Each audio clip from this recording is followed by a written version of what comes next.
আজকের recipe butter black rice restaurant স্টাইলে।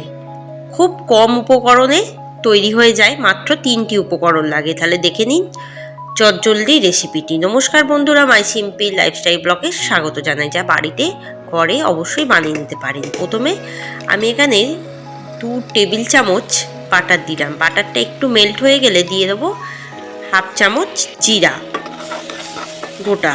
এটাকে একটু প্রথমে জিরেটা ভালো করে ভেজে নেব।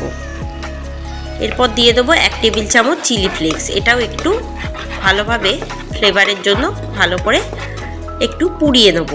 তারপর দিয়ে দেবো 1 কাপ কাজু। এটাও কিন্তু ভালো করে লাল লাল করে ভেজে নেব। এরপর দিয়ে দেবো আরও 1 টেবিল চামচ বাটার।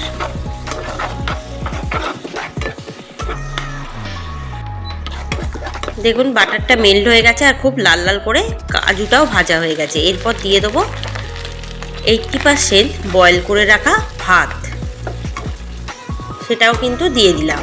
দিয়ে এবার ভালো করে এটাকে ভাজতে থাকবো, ভাতটা নাড়তে থাকবো ভালোভাবে।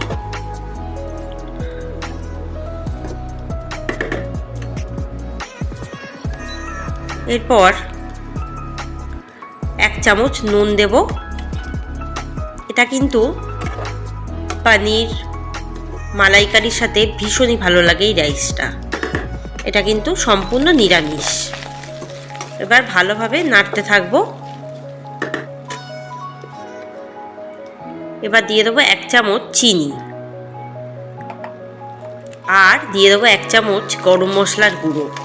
দিয়ে এটাকে ভালো করে নাড়বো, নেড়ে মেশাতে থাকবো যতক্ষণ না বাকি 20% না সিদ্ধ হয় চালটা। এভাবেই কিন্তু চালটা নাড়তে নাড়তে সেদ্ধ হয়ে যাবে। এবার নামানোর বেশ কিছুক্ষণ আগে দিয়ে দেবো কাজু গোটা। এটা কিন্তু না ভেজেই দিলাম। দেখুন চালটা কিন্তু ভালো মতো সিদ্ধ হয়ে গেছে আর চালের যে জলীয় ভাব সেটা কিন্তু কেটে গেছে, ঝরঝরে হয়ে গেছে। এবার কিন্তু আরেকটু নেড়ে চেড়ে নামিয়েই সার্ভ করে দেবো। রেসিপিটি কেমন লাগলো জানাতে কিন্তু ভুলবেন না। এটা কিন্তু নিরামিষের দিনে বানিয়ে নিতে পারেন।